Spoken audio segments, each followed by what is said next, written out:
Hi, it's Friday night, the 8th of May, and that means it's day 129 of Living the Dream. The power statement I wrote up for today said, I will do my best to finish writing lesson 12.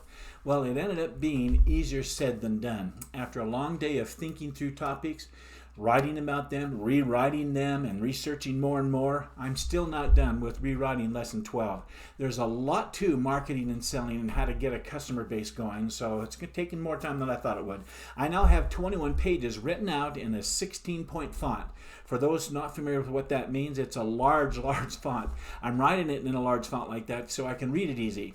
What I have written out so far, I believe, is fantastic, if I don't say so myself. I'm pretty sure my beginning entrepreneurs are going to find it extremely informative and quite helpful, but there's more to do. Anyway, here's my to-do list. Where'd I do it? Okay, it doesn't matter. It's right here, just a lot here. So that is exciting. Done. Today was pretty much a duplicate of yesterday. I worked on lesson 12 all day long today and then had our Friday night date with my wife, Kathleen. Next is Croy's get honest with yourself question. What didn't go well today, Marty? Or what could you have done better today? Did you wake up early and start strong? Check. Did you start your morning with power? Check. Did you have a productive day throughout the entire day? Check, check. Did you get most important things done? Well, I didn't get that lesson, but I spent the whole day 20 pages. That's a lot of stuff coming through the portal of my mind into the world of the physical, that's for sure. Did you move your goals forward? Yep. Did you show up as the person you wanted to? That's the important thing. I certainly did. I had in my mind a commitment to have a great day, and I did. What about your personal time with Kathleen? Were you present? We had a fantastic date night for our Friday date nights. 44 years of doing that. Now combine all these questions together as one big question. Were you honest with yourself about today's task, Marty? In other words, did you keep your commitments you made to yourself today? Once again, I can honestly say that I kept every commitment I made to myself this morning. Like I said, it pretty much mirrored what I said and promised I'd do yesterday. The next question Croy asked is, what's the one thing you did that made you feel successful today, Marty? When I reread what I wrote today, and I pictured in my mind what animations and pictures and comings and goings I'm going to use to emphasize certain points that I want to teach about marketing and all its principles, I really felt I had put together a fantastic lesson so far, and that makes me feel terrific. The next question is, what movies did you watch in your mind today, Marty? Did you make time for them? Well, besides my favorite 5, I watched another one of Jody Moore's videos with my wife, Kathleen, during our lunchtime. I learned a great deal about human nature, and I'm excited to continue to do my own thought work on this topic, and so I can be a better coach for my beginner entrepreneurs. It's just great. Mr. Kiyosaki said that to be successful, he encourages people to pick one thing and become great at that, to become an expert at it. Jody Moore on her video today said that if you spend 15 minutes a day for an entire year studying about a topic that you're interested in, you'll end up being an expert on that one thing.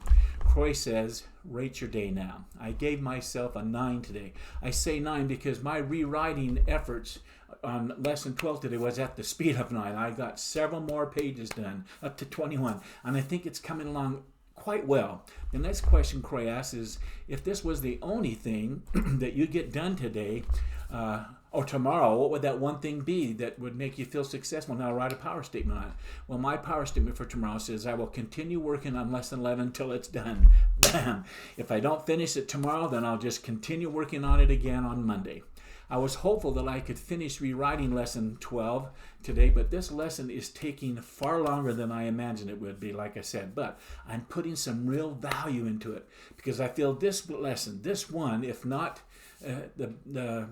it's one of the best, if not the most important pieces of building and having a successful business. That's what I meant to say. It's going to be the best one, I think, and it's been fun to write. Okay, let's end the day strong. Here's what I'm grateful for today. First of all, I'm grateful for Great Harvest bread. Let me show you. You all know this bread, raisin bread. I think that's the best bread there is out there. Kathy and I have 6 families we wanted to say thank you to, and so I went to Great Harvest Bread and picked up 8 loaves.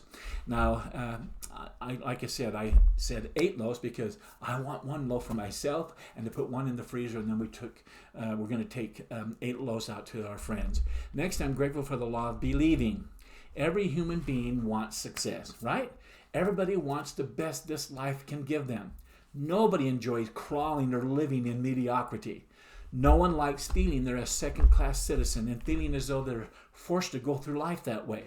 Some of the most practical success-building wisdom is found in this quotation that says, "Faith can move mountains." When one really believes that they can move a mountain, they can, period. I believe that. But not many people believe that they can move mountains. They don't believe it. Believing is a powerful law of success and successful thinking. If you don't believe you can move a mountain, then your result is assured. You don't. I'm sure you've heard someone say something like, it's nonsensical to think you can make a mountain move by just saying, "Mountain, move over there." It's simply impossible. Well, people who think this way have belief confused with wishful thinking. And true enough, you can't just wish away a mountain. You can't wish yourself into an executive suite, nor can you wish yourself into a 5-bedroom, 3-bath house or into a high-income bracket. You can't wish yourself into a position of leadership either. That's wishful thinking. But you can move a mountain with belief or by believing you can. You can win success by believing you can succeed. There is nothing mystical or magical about the power of believing or belief. Belief works this way.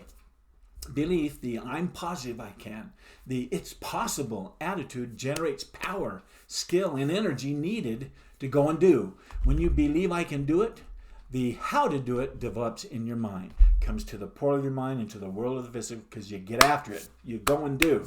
Lastly, I'm grateful for the principle of success that says without direction, you'll end up in the wrong section. If you don't know where you're going or where you want to go, it doesn't really matter where you end up. Successful people know where they are wanting to go and where they're going. They have clear goals, big, clear, powerful, meaningful goals, and they fight for them.